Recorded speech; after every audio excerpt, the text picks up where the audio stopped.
ಧ್ವನಿಯೊಂದಿಗೆ ಧ್ವನಿ ಕೊಡಿಸಿದಂತ ನಿಮಗೆ ಧನ್ಯವಾದಗಳು. ಆದ್ರೆ ಈಗ ಧ್ವನಿ ಕೊಡಿಸಂಗಿಲ್ಲ, ಈಗ ಫುಲ್ ಸೈಲೆಂಟ್. ಇವ್ರು ಏನಾದ್ರು ಉತ್ತರ ಕೊಡಲಿಲ್ಲ ಅಂದ್ರೆ ನೀವೇನಾದ್ರು ಕೊಟ್ರೆ ನಿಮ್ಗಾಗಿ ಇರ್ತೈತೆ. ನೋಡೋಣ, ಅಂತ ಸಾಹಸಕ್ಕೆ ಕೈ ಆಗಲ್ಲ ಅಂತ ನೀವು ಇರ್ಲಿ, ನೋಡೋಣ. ಓಕೆ, ನಿನ್ನ ಮೊದಲನೆಯ ಪ್ರಶ್ನೆ ಹೀಗಿದೆ ಅಭಿ.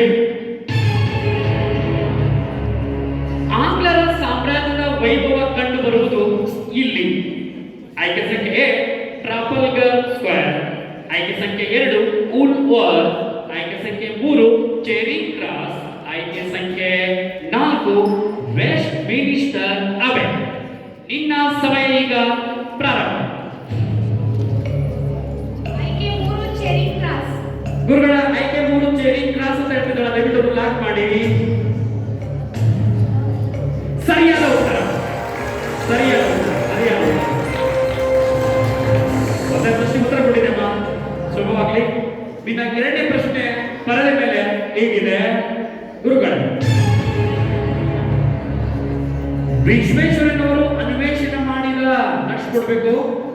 ವಿಶ್ವೇಶ್ವರಯ್ಯನವರು ಅನ್ವೇಷಣೆ ಮಾಡಿದ ಸ್ವಯಂ ಚಾಲಿತ ಬಾಗಿಲುಗಳನ್ನ ಫೀಫ್ ಜಲಾಶಯಕ್ಕೆ ಅಳವಡಿಸಿದ ನಂತರ ಈ ಕೆಳಗಿನ ಯಾವ ಜಲಾಶಯಕ್ಕೆ ಅಳವಡಿಸಲಾಯಿತು? ಎ ಕಾನಾ ದೇಶ ಹಾಗೂ ನಾಸಿಕ್ ಜಿಲ್ಲೆಗಳ ಪಾಂಜರಾ ನದಿಗೆ, ಆಯ್ಕೆ ಸಂಖ್ಯೆ 2 ಗೋಲಾರಿನ ತೀಗ್ರ ಹಾಗೂ ಮಂಡ್ಯದ ಕೃಷ್ಣರಾಜ ಸಾಗರ, ಆಯ್ಕೆ ಸಂಖ್ಯೆ 3 ಹೈದರಾಬಾದ್ ನಗರದ ಇಸಿ ಮತ್ತು ಮೂಸಿ ನದಿಗೆ, ಆಯ್ಕೆ ಸಂಖ್ಯೆ 4 ಪೂನಾದ ಫೀಫ್ ಮತ್ತು ಗ್ವಾಲಿಯರಿನ ತೀಗ್ರ ಜಲಾಶಯಗಳಿಗೆ. ಸರಿಯಾಗಿ ನೋಡವಿ, ಲಕ್ಷ ಕೊಟ್ಟು ಯೋಚನೆ ಮಾಡಿ ಉತ್ತರವನ್ನು ಕೊಡು. ಇನ್ನು ಸಮಯ ಪ್ರಾರಂಭ ಆಗಿದೆ. ಆಯ್ಕೆ 2 ಗ್ವಾಲಿಯರ್ನ ತೀಗ್ರ ಹಾಗೂ ಮಂಡ್ಯದ ಕೃಷ್ಣರಾಜ ಸಾಗರ. ಗುರುಗಳೇ, ಆಯ್ಕೆ ಸಂಖ್ಯೆ 2 ಅಂತ ಹೇಳ್ತಿದ್ದಲ್ಲ, ದಯವಿಟ್ಟು ಲಾಕ್ ಮಾಡಿ. ಸರಿಯಾದ ಉತ್ತರ, ಅತ್ಯದ್ಭುತ, ಸರಿಯಾದ ಉತ್ತರ. ಅದ್ಭುತವಾದ ಉತ್ತರ ಕೊಟ್ಟಿವಿ. ಇನ್ನೆರಡು ದುಡ್ಡು ಉಳಿಬೇಕಂದ್ರೆ ಮೂರನೇ ಪ್ರಶ್ನೆಗೆ ಉತ್ತರ ಕೊಡಲೇಬೇಕು ನೀನು. ಈ ಉತ್ತರ ಕೊಟ್ಟರೆ 150 ರೂಪಾಯಿ ಇರುತ್ತೆ. ನೀನು ಮೂರನೇ ಪ್ರಶ್ನೆ ಹೀಗಿದೆ. ಪೋರ್ಚುಗೀಸ್ನಿಂದ ಕನ್ನಡ ಭಾಷೆಗೆ ಬಂದ ಪದಗಳ ಸರಿಯಾದ ಗುಂಪನ್ನ ಆಯ್ಕೆ ಮಾಡಿ. ಆಯ್ಕೆ 1 ರಸ್ತೆ, ಜಮೀನು, ಅನಾನಸು, ಸಾಬೂನು, ಆಯ್ಕೆ 2 ಚೊಂಬು, ಆಸ್ಪತ್ರೆ, ಚಹಾ, ಕಚೇರಿ, ಆಯ್ಕೆ 3 ಅನಾನಸು, ಚೊಂಬು, ಸಾಬೂನು, ಬಂದೂಕು, ಆಯ್ಕೆ ಸಂಖ್ಯೆ 4 ಮೇಜು, ಅನಾನಸು, ಚೊಂಬು, ಇಸ್ತ್ರಿ. ಈ ಪದಗಳು ಇದರ 4 ಆಯ್ಕೆದಲ್ಲಿ ಪೋರ್ಚುಗೀಸಿಂದ ಬಂದಂತ ಪದಗಳು ಯಾವುದು ಅಂತ ಹೇಳ್ಬಿಟ್ಟು ನಿನ್ನ ಸಮಯ ಈಗ ಪ್ರಾರಂಭ. ಆಯ್ಕೆ 4 ಮೇಜು, ಅನಾನಸು, ಚಂಪು, ಇಸ್ತ್ರಿ. ಗುರುಗಳೇ, ಆಯ್ಕೆ ಸಂಖ್ಯೆ 4 ಅಂತ ಹೇಳ್ತಿದ್ದಲ್ಲ, ದಯವಿಟ್ಟು ಲಾಕ್ ಮಾಡಿ. ಆಯ್ಕೆ ಸಂಖ್ಯೆ 4 ಅವಿ ಸರಿಯಾದ ಉತ್ತರ, ಸರಿಯಾದ ಸರಿಯಾದ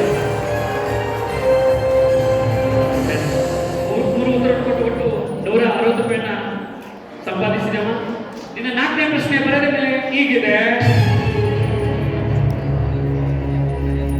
ಕನ್ನಡ ಭಾಷೆಯಲ್ಲಿ ಇಂಗ್ಲಿಷ್, ಪರ್ಸಿಯನ್ ಭಾಷೆಯ ಪದಗಳಿವೆ. ನೋಡಮ್ಮ, ಇಲ್ಲಿ ಬಳಸಿರುವ ಲೇಖನಿ ಚಿಹ್ನೆ ಯಾವುದು?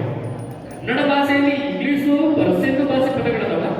ಹಾಗಾದ್ರೆ ಆಯ್ಕೆ 1 ಉದ್ಧರಣ ಚಿಹ್ನೆ, ಆಯ್ಕೆ 2 ಅರ್ಧವಿರಾಮ ಚಿಹ್ನೆ, ಆಯ್ಕೆ 3 ವಾಕ್ಯವೇಶನ ಚಿಹ್ನೆ, ಆಯ್ಕೆ 4 ವಿವರಣಾತ್ಮಕ ಚಿಹ್ನೆ. ಯಾವ ಚಿಹ್ನೆ ಬಳಸ್ತೀವಿ ಆ ಪದ ಹೇಳುತ್ತೆ. ಈಗಾಗಲೇ ಚಿಹ್ನೆ ಇದೆ. ನಿನ್ನ ಉತ್ತರ, ನಿನ್ನ ಸಮಯ ಪ್ರಾರಂಭವಾಗಿದ್ದೇವೆ. ಆಯ್ಕೆ 3 ವಾಕ್ಯವೇಶನ ಚಿಹ್ನೆ. ಗುರುಗಳೇ, ಆಯ್ಕೆ 3 ಅಂತ ಹೇಳ್ತಾ ಇದ್ದಾರೆ, ಲಾಕ್ ಮಾಡಿದ್ದೇವೆ ಬಿಟ್ಟು. ಸರಿಯಾದ ಉತ್ತರ, ಸರಿಯಾದ ಉತ್ತರ. ಅದ್ಭುತ. ನಿನ್ನ ಮುಂದಿನ ಪ್ರಶ್ನೆ 5ನೇ ಪ್ರಶ್ನೆ ಹೀಗಿದೆ ಪರದೆ ಮೇಲೆ. ಅಗ್ನಿಭೂತಿ ಮತ್ತು ವಾಯುಭೂತಿಯವರ ತಂದೆಯ ಹೆಸರೇನು? ಅಗ್ನಿಭೂತಿ ಮತ್ತು ವಾಯುಭೂತಿಯವರ ತಂದೆಯ ಹೆಸರೇನು? ಆಯ್ಕೆ 1 ಶೋಭಶರ್ಮ, ಆಯ್ಕೆ 2 ಅತಿಬಲ, ಆಯ್ಕೆ 3 ಪೃಥ್ವಿರಾಜ, ಆಯ್ಕೆ 4 ಸುಬಲ. ನಿನ್ನ ಸಮಯ ಈಗ ಪ್ರಾರಂಭ. ಆಯ್ಕೆ 1 ಸೋಮಶರ್ಮ. 50-50 ಇದೆ. ಗುರುಗಳೇ, ಆಯ್ಕೆ ಸಂಖ್ಯೆ 1 ಅಂತ ಹೇಳ್ತಾರೆ, ದಯವಿಟ್ಟು ಲಾಕ್ ಮಾಡಿ. ಸರಿಯಾದ ಉತ್ತರ, ಸರಿಯಾದ ಉತ್ತರ, ಸರಿಯಾದ ಉತ್ತರ. ಶೋಭಶರ್ಮ ಸರಿಯಾದ ಉತ್ತರ. ನಿನ್ನ ಕೊನೆಯ ಪ್ರಶ್ನೆ ಬಹು ಆಯ್ಕೆಯ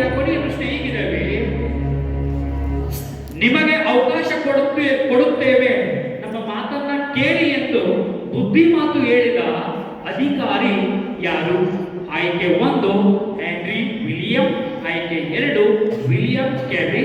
ಆಯ್ಕೆ 3 ಹೆನ್ರಿ ಎವಲಕ್. ಆಯ್ಕೆ 4 ಅಲೆಕ್ಸಾಂಡರ್.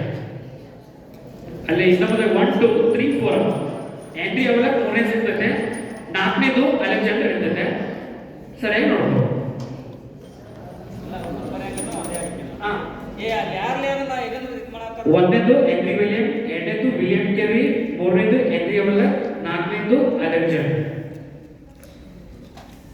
ಇನ್ನು ಸಮಯ ಈಗ ಪ್ರಾರಂಭ. ನಿಮಗೆ ಅವಕಾಶ ಕೊಡ್ತೀವಿಲೇ ಅಂತ ಹೇಳಿ ಹೇಳ್ತಾರೆ ಬ್ರಿಟಿಷ್ ಅಧಿಕಾರಿಗಳು. ಆ ಅಧಿಕಾರಿ ಹೆಸರು ಏನು?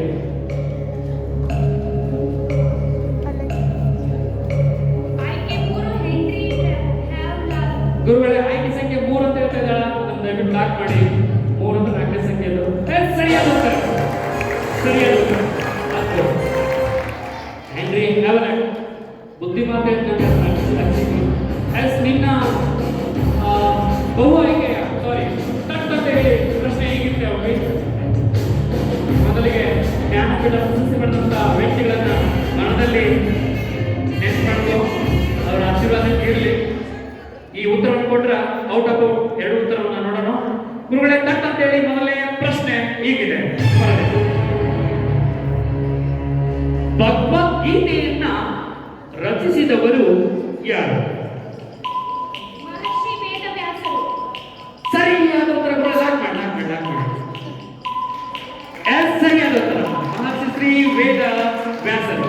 ಸರಿಯಾದ ಉತ್ತರ. ತಟ್ ಅಂತ ಹೇಳಿ ಎರಡನೇ ಪ್ರಶ್ನೆ ಹೀಗಿದೆ.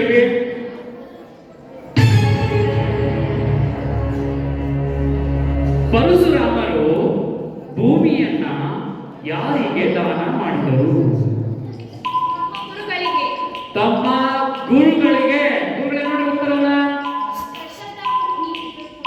ಓ, ಸರಿಯಾದ ಉತ್ತರ. ಗುರುವಿಗೆ ಸರಿಯಾದ ಉತ್ತರ. ಹಾಗಾದ್ರೆ ಗುರು ಹೆಸರು ಹೇಳ್ಬೋದಮ್ಮ?